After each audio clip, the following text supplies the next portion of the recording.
Eu sou o Gabriel, como vocês já me conhecem. Eu vou apresentar para vocês um pouco de criptomoedas e sustentabilidade, que é um assunto que eu já estudo há algum tempo já. Sobre mim, esse daí sou eu, muito bonito, né? Apaixonado por tecnologia e sociedade. Eu já tenho uma graduação, como eu já falei, né? Que ela envolve a área de tecnologia da informação. E eu gosto bastante de estudar como a tecnologia evolui e como ela afeta a vida, a rotina das pessoas.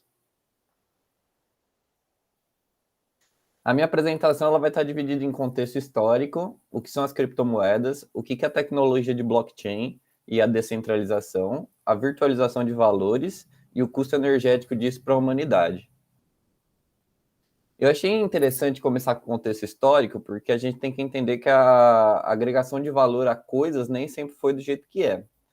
Se vocês puderem observar pelas ilustrações, antigamente a gente sabe que, antigamente eu falo período feudal, até mesmo antes disso, né? As trocas, elas eram decorrentes das necessidades humanas, né? Então, por exemplo, eu não gosto de milho, mas eu gosto de ovo. Eu vou trocar o milho pelo ovo, eu vou trocar um serviço que eu sei fazer por uma propriedade e coisas desse tipo. Era o escambo, né? Que os primeiros indícios históricos de salário foram na Grécia, na Roma, né? Do salário, ou também era considerado moeda de troca ovelhas e vacas, mas com o tempo isso foi se tornando inviável, porque é muito complicado você andar com um monte de vaca para lá e para lá ou para cá, né? Então, aí vocês podem ver que eu deixei quieto assim a, os rebanhos, e aí na figura ao lado eu quis mostrar o processo de cunhagem, né? Que foi quando começou a ser substituído o escambo pelas moedas, a introdução do mercantilismo. Gente, se vocês quiserem perguntar alguma coisa também, esqueci de falar, mas vocês podem me interromper, porque eu acho até mais legal. Coloquei ali as funções da moeda, né? Porque se houve a necessidade de criação da moeda, tem um porquê, né?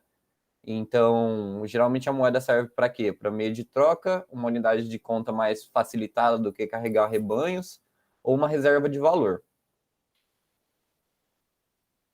Aí eu coloquei algumas ilustrações das primeiras moedas, né? Que elas eram feitas com metais como ouro e prata, mas que com o tempo isso foi deixado de lado, porque o crescimento populacional foi muito intenso e também os metais como ouro e prata eles foram ficando cada vez mais escassos. Geralmente as moedas elas representavam ou um lord feudal, ou um acontecimento histórico, ou uma personalidade. E aí eu coloquei algumas só para fazer uma ilustração, deixar mais didática a apresentação. Vocês podem ver que isso acontece até hoje, né? Que é uma tradição muito antiga, mas que foi levada até nos tempos modernos, né? As nossas moedas da Olimpíada de R$ 1, ou se não as notas comemorativas e tudo mais. Aí são alguns documentos primitivos que eu pesquisei, eu não coloquei a fonte, mas está lá no final. Se eu não me engano, é um modelo de venda de katanas do Japão, muito antigo, e uma tábua feita em argila de registros de propriedades. Porque com o tempo passando, foi se tornando inviável você carregar muitas moedas, ou você fazer grandes trocas, né? Então aí começou a introdução das notas e dos documentos. Só que com a introdução das notas e com os documentos, né, com a substituição das moedas, também veio um grande problema, né? A falsificação e a não legibilidade das coisas. Por isso começaram a ser criadas instituições centralizadoras, tipo os fóruns, né, as casas da moeda, propriamente os cartórios. Até hoje, né, se você quer demonstrar que seu documento é legítimo, você tem que passar a autenticar pelo cartório. E isso é um dos grandes problemas que levou à criação das tecnologias das criptomoedas. Tá, aqui a gente já entra num contexto da era digital. O que é o blockchain e a descentralização? O blockchain, ele é um bloco, ele é um registro, ou ele também pode ser interpretado como uma corrente ou em cadeia. Ele é uma tecnologia que ele é imutável e ele se baseia no poder de processamento. E se a gente for analisar o que é o poder de processamento hoje em dia, o poder de processamento é praticamente energia elétrica hoje em dia. Por isso que eu trouxe esse tema para o nosso TED ambiental. Mas eu vou explicar já já isso aí. Blockchain é um enorme registro de transações. Trata-se de um banco de dados público. Tá, peraí, deixa eu voltar aqui. É importante falar também que ele é descentralizado. A gente não precisa de uma instituição para tomar conta dele. A gente não precisa de um servidor de banco, a gente não precisa de um servidor de cartório, a gente não precisa de um governo federal. Ele é uma tecnologia totalmente revolucionada que foi feita em 2018 por um pseudônimo que chama Satoshi Nakayama, se eu não me engano, o nome dele. 2018 começou essa tecnologia. O que são as criptomoedas? Quando alguém te perguntar o que são as criptomoedas, você pode falar só o negócio, são registros de transações criptografadas. Ou você só vira e fala que é um hash, que é praticamente um registro feito dentro desse blockchain. E o que é o blockchain? Eu quero até usar o exemplo da Emily, que ela falou de crochê. O blockchain, eles são vários blocos de hashes, vários registros, que eles são interligados um no outro. E eles não são centralizados, eles ficam nos computadores de cada pessoa. Ou seja, ele é muito seguro, porque se você não tem a centralização, você evita muitos ataques e invasões. Ou seja, para você conseguir hackear o blockchain, você precisa hackear o computador de cada pessoa, que é o negócio que eu vou explicar já já também.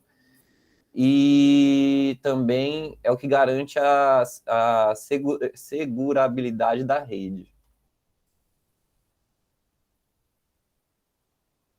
Aí eu coloquei alguns exemplos de criptomoedas que elas são as mais famosas hoje em dia e tudo mais. A gente pode observar que provavelmente a grande maioria só conhece o Bitcoin, né? Mas deixar explicado que o Bitcoin ele é só um tipo de registro, né? Como explicado antes. Mas existem vários tipos, existem várias redes, existem vários tipos de moedas para determinadas coisas, disponíveis em tantos países ou não. E aí é quanto está valendo atualmente uma unidade de Bitcoin, que está valendo 217 mil reais atualmente. Esses dados são de hoje, eu peguei hoje esses dados. E também é legal falar que o Bitcoin, ele não esquece a moeda física, não tem nada a ver com moeda física, é um registro. E por ele ser um registro, você pode fracionar ele em diversas partes. Por exemplo, você não precisa ter necessariamente um Bitcoin, você pode ter 0,0001 Bitcoin, que equivale a uma porcentagem de dinheiro. Mineradores. Quando você fala em mineradores, você, no ramo da informática, você esquece isso aí. Não é esse tipo de minerador que existe. Mineradores está mais por isso aqui. Aí é um grid de mineração, praticamente, que é um amontoado de placas, no caso são placas de vídeo ligadas em uma CPU, e isso faz com que é possível a mineração acontecer. Isso, Pri, é igual fracionação. Dá para fracionar as criptomoedas, exatamente. E aí vocês podem perceber que ele não tem nada a ver com um computador convencional, tipo o notebook, o computador de mesa, né? Ele é praticamente um robozão montado, feito para ter poder de processamento. Quanto maior o poder de processamento que você tem, maior vai ser a fração que você vai ganhar em cima da mineração. Ou seja, quanto maior o poder de processamento que você tem, maior o seu custo energético também, né? Porque são várias máquinas ligadas, cada GPU dessa, GPU é placa de vídeo, tá, gente? Cada GPU ligada vai consumir uma porcentagem em energia. E aí eu vou entrar um pouco mais no custo energético para a humanidade, que tem um pouco a ver com a pegada de carbono e tem bastante a ver com o consumo elétrico. Eu achei interessante colocar primeiramente o dado, como é feita as medidas de consumo de eletricidade, né? Que ela acompanha a medida de memória computacional. Ela começa em uma unidade, vai para a dezena, mas eu acho que a gente pode começar ali no K, né? Do bilhar, que é tipo 1 quilowatt, 1 megawatt, 1 gigawatt, 1 terawatt.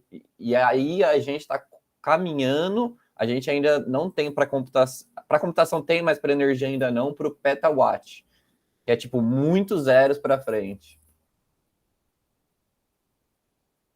Aí tá uma tabela de registro de quanto gasta só a rede Bitcoin, só o blockchain da Bitcoin. Que atualmente, esse dado também eu coletei hoje, ela está gastando 15,81 gigawatts por dia. Só para vocês terem uma noção, aqui em casa eu também entrei no portal do CPFL, eu gasto 250 quilowatts.